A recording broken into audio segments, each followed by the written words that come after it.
Hi viewers, welcome back അർച്ചന world. ഞാൻ വന്നിരിക്കും നിങ്ങളുടെ പേഴ്സൻ്റെ ഇന്നത്തെ എനർജി, അവരുടെ കറണ്ട് ഫീലിംഗ്, നെക്സ്റ്റ് ആക്ഷൻ എന്താണെന്ന് നോക്കാനാണ്. ഇന്നത്തെ എനർജി നോക്കുമ്പോൾ നിങ്ങളുടെ പേഴ്സൻ്റെ എനർജി വളരെ ഇൻറ്റൻസ് ആയിട്ടാണ് നിൽക്കുന്നത്. പക്ഷേ നിങ്ങളുടെ എനർജി വളരെ നല്ലതാണ്. നിങ്ങളുടെ പേഴ്സൻ്റെ എനർജി ഇൻറ്റൻസ് ആണ് എന്നാണ് ഇവിടെ കാണാൻ സാധിക്കുന്നത്.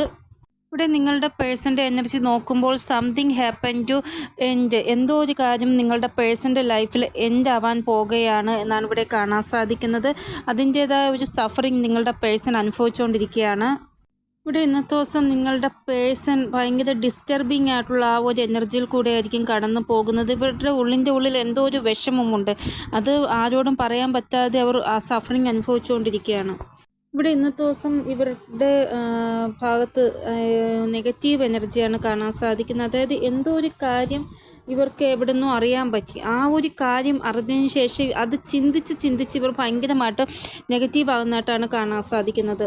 ഇവിടെ ഈ ഒരു സിറ്റുവേഷൻ കാരണം നിങ്ങളുടെ പേഴ്സൺ തിടുക്കപ്പെട്ട് എന്തോ ഒരു തീരുമാനം എടുക്കുന്നതായിട്ട് കാണാൻ സാധിക്കുന്നു. അതായത് ആ ഒരു കാര്യം അറിഞ്ഞതിന് ശേഷം ഇവർ ഭയങ്കരമായിട്ട് നെഗറ്റീവായി. അതിനുശേഷം എന്തെങ്കിലും തീരുമാനം ഇതിന് എടുത്തേ പറ്റുള്ളൂ എന്ന് പറഞ്ഞ് തിടുക്കപ്പെട്ട ഒരു തീരുമാനം എടുക്കുന്നതായിട്ടാണ് കാണാൻ സാധിക്കുന്നത്. ഇവിടെ നിങ്ങളുടെ പേഴ്സൺ ആഗ്രഹിക്കുന്നത് നിങ്ങളുമായിട്ടൊരു യൂണിയനാണ്. അപ്പോൾ ചില ആൾക്കാർ സമ്മതിക്കുന്നില്ല. അതിന് ഭയങ്കര പ്രശ്നങ്ങൾ നിങ്ങൾക്കിടയിൽ ഉണ്ടാക്കിക്കൊണ്ടിരിക്കുന്നു അവർ. ഇവിടെ ഇവർക്ക് റിയലൈസേഷൻ ഉണ്ടായി. കാരണം എനിക്ക് ഇങ്ങനെ ചിന്തിച്ചിരിക്കാൻ പറ്റുന്നില്ല, അതുകൊണ്ട് എനിക്ക് ഈ ഒരു സിറ്റുവേഷനിലൊരു തീരുമാനം എടുത്തേ പറ്റത്തുള്ളൂ എന്നുള്ള റിയലൈസേഷൻ ഉണ്ടായിരിക്കുകയാണ്. ഇവിടെ ചില ആൾക്കാരുടെ സിറ്റുവേഷൻ ഇങ്ങനെയാണ്. അതായത് നിങ്ങളുടെ ഫാമിലി വേറെ മാരേജ് ഫിക്സ് ചെയ്തു. അത് ആ കാര്യം നിങ്ങൾ ഇവരോട് പറഞ്ഞു. ഇല്ല എങ്കിൽ ഇവരുടെ ഫാമിലി ഇവർക്ക് വേറെ ഒരാളുമായിട്ടുള്ള റിലേഷൻ ഫിക്സ് ചെയ്തു. ഈ കാര്യം നിങ്ങൾ ഇവരോട് പറയാണ്. അപ്പോൾ ഇവർക്ക് ഇങ്ങനെ തോന്നുകയാണ്, ഞാൻ ഇനി എന്ത് ചെയ്യും, എനിക്ക് ഒരു തീരുമാനം എടുക്കാൻ സാധിച്ചില്ല എങ്കിൽ ഞാൻ വലിയ തെറ്റായിരിക്കുമല്ലോ ചെയ്യുന്നത് അത് എന്നുള്ള കാര്യം ആലോചിച്ച് വിഷമിക്കുകയാണ്. നിങ്ങളുടെ കാര്യം പറഞ്ഞിട്ടായാലും ഇവരുടെ കാര്യം പറഞ്ഞിട്ടായാലും ഇവർക്ക് ഭയങ്കര സഫറിങ് ആണ്. ഈ ഒരു കാര്യം, എന്തോ ഒരു കാര്യം ഇന്ന് അറിഞ്ഞത് കാരണം ഇവർ ഭയങ്കരമായിട്ട് സഫറിങ് അനുഭവിക്കുകയാണ്. അത് കാരണം ഇവർ തിടുക്കപ്പെട്ട ഒരു തീരുമാനം എടുക്കുന്നതായിട്ട് കാണാൻ സാധിക്കുന്നു. ഇവിടെ നിങ്ങളുടെ പേഴ്സണോട് തന്നെ സംസാരിക്കുകയാണ്. അതായത് അവരോട് തന്നെ സംസാരിക്കുകയാണ്. എൻ്റെ ജീവിതത്തിൽ ചേഞ്ച് വരുമോ, എനിക്ക് എൻ്റെ പേഴ്സണെ കിട്ടുമോ, എനിക്ക് അവർക്ക് വേണ്ടി സ്റ്റാൻഡ് എടുക്കാൻ സാധിക്കുമോ, അങ്ങനെ അവരോട് തന്നെ അവർ സംസാരിക്കുന്നതായിട്ടാണ് ഇവിടെ കാണാൻ സാധിക്കുന്നത്. ഇവിടെ ഇവർ ഭാഗ്യത്തിൽ വിശ്വസിക്കുന്നു. ഭാഗ്യത്തിൽ നിങ്ങളുമായിട്ടൊരു യൂണിയൻ ഉണ്ട് എങ്കിൽ അത് ഉറപ്പായിട്ടും നടന്നിരിക്കും എന്നുള്ള രീതിയിൽ സറണ്ടർ മോഡിൽ, അതായത് ഡിവൈനിൽ അല്ലെങ്കിൽ അവർക്ക് ഇഷ്ടപ്പെട്ട ദൈവം ആരാണോ അവരെ മുമ്പിൽ സറണ്ടർ ചെയ്ത് ഇരിക്കുന്നതായിട്ടുള്ള ആ ഒരു എനർജിയാണ് കാണാൻ സാധിക്കുന്നത്. അപ്പോൾ നമ്മൾ എല്ലാ വിഷമവും ദൈവത്തിൻ്റെ മുമ്പിൽ സറണ്ടർ ചെയ്യുമ്പോഴാണ് നമ്മുടെ ആ ഒരു റിലീഫ്, ഒരു റിലാക്സ് കിട്ടുന്നത്. അതേപോലെ നിങ്ങളുടെ പേഴ്സൺ ഇപ്പോൾ സറണ്ടർ മോഡിലാണ് ഇപ്പോൾ ഉള്ളത്. ഇവർ എന്താണോ കാര്യം ചിന്തിക്കുന്നത് അതിനു വേണ്ടി പോസിറ്റീവായിട്ടുള്ള ആക്ഷൻ ഇവർ ഉറപ്പായിട്ടും എടുക്കും.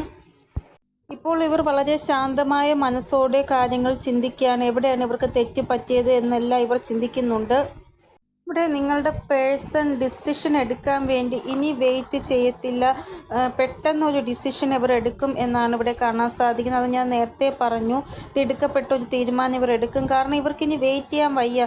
നിങ്ങളെ വേറൊരാൾ മാരേജ് ചെയ്യുന്ന കാണാൻ ഇവർക്ക് സാധിക്കില്ല. അല്ലെങ്കിൽ ഇവർക്ക് വേറൊരാളെ കഴുത്തിൽ താലി കെട്ടുന്ന കാര്യം ചിന്തിക്കാൻ പോലും വയ്യ. അങ്ങനെയുള്ള സിറ്റുവേഷനാകുമ്പോൾ ഇവർ ഉറപ്പായിട്ടും തിടുക്കപ്പെട്ട ഒരു തീരുമാനം എടുക്കും. കാരണം നിങ്ങളെ നഷ്ടപ്പെട്ടു പോകുമോ എന്ന് പേടിച്ച്. ഇവിടെ വളരെ ഇൻറ്റൻസ് ആയിട്ട് ഇവർ ഒരു ആക്ഷൻ എടുക്കുമെന്നാണ് കാണാൻ സാധിക്കുന്നത്. നിങ്ങൾക്ക് നേരെ വരുവാൻ ഭയങ്കരമായിട്ട് ക്യുക്കായിട്ട് ഇവർക്ക് തോന്നുന്നതായിട്ട് കാണാൻ സാധിക്കുന്നു. അപ്പോൾ ഇന്നത്തെ ദിവസം കുറേ ആൾക്കാർക്ക് യൂണിയൻ ഉണ്ടാകുന്നതായിട്ട് കാണാൻ സാധിക്കുന്നു. അവരുടെ പേഴ്സൻ്റെ കോളോ മെസ്സേജോ വരുന്നതായിട്ടുള്ള ആ ഒരു എനർജി. ഇവിടെ നിങ്ങളിൽ പല ആൾക്കാർക്കും പാസ്റ്റ് ലൈഫ് കണക്ഷനാണ് ഇവിടെ കാണാൻ സാധിക്കുന്നത്. അതായത് സോളിഡ് ആയിട്ടുള്ള കണക്ഷൻ. ഇത്രയും കാലം നിങ്ങളെ ഇവർ വെയിറ്റ് ചെയ്യിപ്പിച്ചു, സ്വയം ഇവരും വെയിറ്റ് ചെയ്തു. നിങ്ങളെ വളരെ വിഷമാവസ്ഥയിൽ വച്ചു, ഇവരും സ്വയം വിഷമം അനുഭവിച്ചു. ഇനി ഇവർക്ക് പറ്റത്തില്ല. ഇവരുടെ ജീവിതം സന്തോഷവും ഇവർ ചൂസ് ചെയ്യണം. അതിന് സ്ട്രെങ്ത് വേണം. നമ്മൾ ആ ഒരു സ്ട്രെങ്ത് ശേഖരിച്ച് നിങ്ങൾക്ക് വേണ്ടി ഒരു ആക്ഷൻ എടുക്കാനുള്ള തയ്യാറെടുപ്പിലാണ് നിങ്ങളുടെ പേഴ്സൺ എന്നാണ് ഇവിടെ കാണാൻ സാധിക്കുന്നത്. അപ്പോൾ ഇതാണ് ഇവരുടെ കറണ്ട് സിറ്റുവേഷൻ അല്ലെങ്കിൽ കറണ്ട് എനർജി. ഇനി കറണ്ട് ഫീലിംഗ് എന്താണെന്ന് നോക്കാം ഇവരുടെ. കറണ്ട് ഫീലിംഗ് നോക്കുമ്പോൾ കാണാൻ സാധിക്കുന്നത് നിങ്ങളുടെ പേഴ്സൺ ഇവർക്ക് വേണ്ടി എന്തൊക്കെയോ വാഗ്ദാനങ്ങൾ ഇവരോട് തന്നെ ഇവർ പറഞ്ഞിട്ടുണ്ട്. അതായത് മറ്റുള്ളവരോട് ഇവർ പല വാഗ്ദാനങ്ങളും പറഞ്ഞിട്ടുണ്ട്. അതൊക്കെ നല്ല രീതിയിൽ ചെയ്യാൻ ഇവരെ കൊണ്ട് സാധിച്ചില്ല. പക്ഷേ ഇവരോട് ഇവർ കൊടുത്ത വാഗ്ദാനം എന്താണോ അതൊരിക്കലും ഇവർ നിറവേറ്റാതിരിക്കത്തില്ല. അങ്ങനെ എന്തോ ഒരു വാഗ്ദാനം ഇവരോട് തന്നെ ചെയ്തിട്ടുണ്ട്. അപ്പോൾ അതിനു വേണ്ടി ശ്രമങ്ങൾ നടത്തുന്നതായിട്ടാണ് കാണാൻ സാധിക്കുന്നത് നിങ്ങളുടെ പേഴ്സൺ. അങ്ങനെയാണ് കറണ്ട് ഫീലിംഗ് നോക്കുമ്പോൾ കാണാൻ സാധിക്കുന്നത്. ഇവിടെ ഇവർ കൊടുത്ത വാഗ്ദാനം ഇതാണ്. ഇവരുടെ ജീവിതത്തിലും നിങ്ങളുടെ ജീവിതത്തിലും ചില മാറ്റങ്ങൾ, നല്ല മാറ്റങ്ങൾ ഇവർ വരും. ആ ഒരു വാഗ്ദാനമാണ് ഇവർക്ക് കൊടുത്തത്. അപ്പോൾ ആ രീതിയിൽ മാറ്റം കൊണ്ടുവരുവാൻ വേണ്ടി ഇവർ ശ്രമിക്കുന്നതായിട്ട് കാണാൻ സാധിക്കുന്നു. ഇവിടെ ഇവരുടെ ജീവിതത്തിൽ ഇവരുടെ സോളിനെ അട്രാക്റ്റ് ചെയ്യണമെങ്കിൽ കുറച്ച് മെച്യൂരിറ്റി കൊണ്ടുവരണം, കുറച്ചൊന്ന് സ്ട്രെങ്ത് വേണം, ഡിവൈൻ്റെ ആ ഒരു ബ്ലെസ്സിങ്ങും വേണമെന്നുള്ള ആ ഒരു തോന്നൽ ഇവർക്ക് വന്നു കഴിഞ്ഞു. അപ്പോൾ അതിനു വേണ്ടി ശ്രമിക്കുന്നതായിട്ട് കാണാൻ സാധിക്കുന്നു നിങ്ങളുടെ പേഴ്സൺ. ഇവിടെ ഇവരുടെ ബിഹേവിയറിലും ചേഞ്ചസ് കൊണ്ടുവരുന്നതായിട്ട് കാണാൻ സാധിക്കുന്നു. അപ്പോൾ നിങ്ങളോട് പെരുമാറുമ്പോൾ നിങ്ങൾക്ക് തന്നെ തോന്നും മുമ്പുള്ള ആ ഒരു പെരുമാറ്റമല്ല, ഇമ്മെച്യൂറായിട്ടുള്ള പെരുമാറ്റമല്ല ഇപ്പോൾ ഉള്ളത് ഇവർക്ക് എന്ന് തോന്നൽ നിങ്ങൾക്കുണ്ടാവുന്നതാണ് വരാൻ പോകുന്ന സമയം. അപ്പോൾ ഒരു മാറ്റത്തോടെ നിങ്ങളുടെ പേഴ്സൺ നിങ്ങളുടെ മുന്നിൽ വരുന്നതായിട്ടാണ് ഇവിടെ കാണാൻ സാധിക്കുന്ന കറണ്ട് ഫീലിംഗ് നോക്കുമ്പോൾ. ഇനി നമുക്ക് നെക്സ്റ്റ് ആക്ഷൻ നോക്കാം. നോക്കേണ്ട സിറ്റുവേഷനും കോണ്ടാക്റ്റ് സിറ്റുവേഷനും. കുറേ ആൾക്കാരുടെ പേഴ്സൻ്റെ ബിഹേവിയറിൽ ചേഞ്ചസ് കൂടുതലായിട്ട് ഉണ്ടാകുന്നതായിട്ട് കാണാൻ സാധിക്കുന്നു. നോക്കേണ്ട സിറ്റുവേഷൻ ഉള്ളവർക്ക് 3 നമ്പറാണ് ഇമ്പോർട്ടൻ്റ് ആയിട്ട് വന്നിരിക്കുന്നത്. ഈ ഒരു ടൈം പീരീഡിൽ നിങ്ങളുടെ പേഴ്സൺ നിങ്ങളെ ഭയങ്കരമായിട്ട് മിസ് ചെയ്യുന്നതായിട്ട് കാണാൻ സാധിക്കുന്നു. എസ്പെഷ്യലി ബ്രേക്കപ്പ് സിറ്റുവേഷനിലാണ് നിങ്ങളെങ്കിൽ അങ്ങനെയുള്ള ആൾക്കാരുടെ പേഴ്സണാണ് ഭയങ്കരമായിട്ട് നിങ്ങളെ മിസ് ചെയ്യുന്നത്. ഇവിടെ മനഃപൂർവ്വമായിട്ടാണ് നിങ്ങളുടെ പേഴ്സൺ നിങ്ങളോട് ഡിസ്റ്റൻസ് വയ്ക്കുന്നത്. എപ്പോഴാണോ ഇവർക്ക് കെയർ ഫ്രീ ആയിട്ട് നിങ്ങൾക്ക് വേണ്ടി ആക്ഷൻ എടുക്കാൻ പറ്റും, നിങ്ങൾക്കൊരു കമ്മിറ്റ്മെൻറ്റ് തരാൻ പറ്റുന്നത്, അതുവരെ ഇവർ നിങ്ങളോട് സംസാരിക്കത്തില്ല. മനഃപൂർവ്വമായിട്ട് ഡിസ്റ്റൻസ് വയ്ക്കുമെന്നാണ് ഇവരുടെ എനർജി നോക്കുമ്പോൾ കാണാൻ സാധിക്കുന്നത്. കാരണം വിളിച്ചാലും ഫോൺ ചെയ്താലും മെസ്സേജ് ചെയ്താലും നിങ്ങൾ ആദ്യം ചോദിക്കുന്ന ആ കാര്യമായിരിക്കും. അതുകൊണ്ടാണ് അവർ അങ്ങനെ ചെയ്യുന്നത്. ഇപ്പോൾ ഈ ഒരു ടൈം എന്ന് പറയുന്ന സെലിബ്രേഷൻ്റെ ടൈമാണ്. ക്രിസ്മസ്, ന്യൂ ഇയർ അല്ലെങ്കിൽ ബർത്ത്ഡേ എന്തായിക്കൊള്ളട്ടെ. പക്ഷേ ഇവർക്ക് മനസ്സിൽ ആഗ്രഹമുണ്ട് നിങ്ങൾക്ക് വിഷ് ചെയ്യണമെന്ന്. എന്നിട്ട് പോലും ഇവരുടെ മനസ്സിനെ കല്ലാക്കി ഇവർ ഇരിക്കുകയാണ് ഡിസ്റ്റൻസ് ആയിട്ട് തന്നെ. അപ്പോൾ നിങ്ങളുടെ പേഴ്സൻ്റെ ഹാർട്ട് ചക്ര ബ്ലോക്കേജസ് ഉള്ളത് കൊണ്ടാണ് ഇവർ എക്സ്പ്രസീവ് ആവാത്തതും നിങ്ങൾക്ക് വേണ്ടി ഒരു ആക്ഷൻ എടുക്കാത്തതും എല്ലാം അതുകൊണ്ടാണ്. അപ്പോൾ നിങ്ങൾ മെഡിറ്റേഷൻ ചെയ്തിട്ട് അവർക്ക് ഹീലിംഗ് സെൻഡ് ചെയ്യുക. അതായത് നിങ്ങൾ അവരുടെ പേര് പറഞ്ഞിട്ട് ഹാർട്ട് ചക്ര മെഡിറ്റേഷൻ ചെയ്യുക.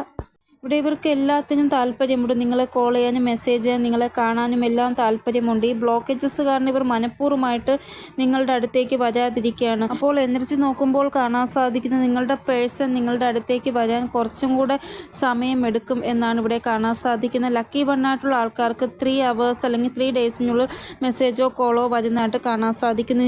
ഇനി കോണ്ടാക്ട് സിറ്റുവേഷനിലുള്ള ആൾക്കാരുടെ പേഴ്സൻ്റെ നെക്സ്റ്റ് ആക്ഷൻ എന്താണെന്ന് നോക്കാം. ഇവിടെ കോണ്ടാക്റ്റിലുള്ള ആൾക്കാർ തമ്മിൽ സംസാരം വളരെ കുറയുന്നതായിട്ട് കാണാൻ സാധിക്കുന്നു. ചിലപ്പോൾ നിങ്ങളുടെ പേഴ്സൺ ഇന്നത്തെ ദിവസം വളരെ ബിസി ആയിട്ട് എന്തെങ്കിലും വർക്ക് കാണും, അതുകൊണ്ട് നിങ്ങളെ ഇഗ്നോർ ചെയ്യുന്നതായിട്ടും കാണാൻ സാധിക്കുന്നു. ഇതല്ല എങ്കിൽ സംശയം കാരണം നിങ്ങൾ വഴക്കിടുന്നതായിട്ടും കാണാൻ സാധിക്കുന്നു. 7 hours തൊട്ട് 25 hours നിങ്ങൾക്കിടയിൽ എന്തെങ്കിലും കോൺഫ്ലിക്റ്റ് കാരണം സംശയമായിരിക്കും. എന്തെങ്കിലും കാര്യത്തിന് ഇവർ നിങ്ങളെ സംശയിക്കുക, അങ്ങനെ വഴക്കിടുക, അങ്ങനെ കാണാൻ സാധിക്കുന്നുണ്ട്. അപ്പോൾ ഇതാണ് കോൺടാക്ട് സിറ്റുവേഷനിലുള്ള ആൾക്കാരുടെ പേഴ്സൻ്റെ നെക്സ്റ്റ് ആക്ഷൻ. അതായത് വേറെ വാർണിംഗ് എനർജി വേറെ ഒന്നുമില്ല. ഇതേപോലെ സംശയം കാരണമോ ബിസി കാരണമോ നിങ്ങൾ ഇഗ്നോർ ചെയ്യുമ്പോൾ നിങ്ങൾ അങ്ങോട്ട് കോൺഫ്ലിക്റ്റ് ഉണ്ടാക്കുക, അല്ലെങ്കിൽ അവർ ഇങ്ങോട്ട് കോൺഫ്ലിക്റ്റ് ഉണ്ടാകും. നിങ്ങൾക്ക് അറിയത്തില്ല എനിക്കിന്ന് വർക്ക് ഉണ്ടാകുന്നു, അതുകൊണ്ടാണ് ഞാൻ നിങ്ങൾക്ക് മെസ്സേജ് റിപ്ലൈ തരാത്ത, അങ്ങനെയൊക്കെ നിങ്ങളോട് പറഞ്ഞ് പിന്നെ അത് വഴക്കാകും. ഇല്ല എങ്കിൽ സംശയം നിങ്ങൾക്ക് അങ്ങോട്ട് തോന്നി ഇവരെന്താ എനിക്ക് മെസ്സേജ് റിപ്ലൈ തരാത്ത, ഓൺലൈൻ വന്നിട്ട് എന്താ തരാത്ത എന്നൊക്കെ പറഞ്ഞ് അങ്ങോട്ട് വഴക്കിടുന്നതായിട്ടുള്ള ആ ഒരു എനർജി, അല്ലാതെ വേറെ വാർണിംഗ് ഒന്നുമില്ല. അപ്പോൾ ഇതാണ് കോണ്ടാക്ട് സിറ്റുവേഷനിലുള്ള ആൾക്കാരുടെ പേഴ്സൻ്റെ എനർജി. അപ്പോൾ ഇതാണ് റീഡിംഗ്. നിങ്ങൾക്ക് എന്തെങ്കിലും ഗൈഡൻസ് കിട്ടിക്കാണുമെന്ന് വിചാരിക്കുന്നത് റീഡിങ്ങിലൂടെ. എല്ലാവർക്കും എൻ്റെ ഹൃദയം നിറഞ്ഞ ഹാപ്പി ക്രിസ്മസ്. ഓം നമഃ ശിവായ. Thank you so much.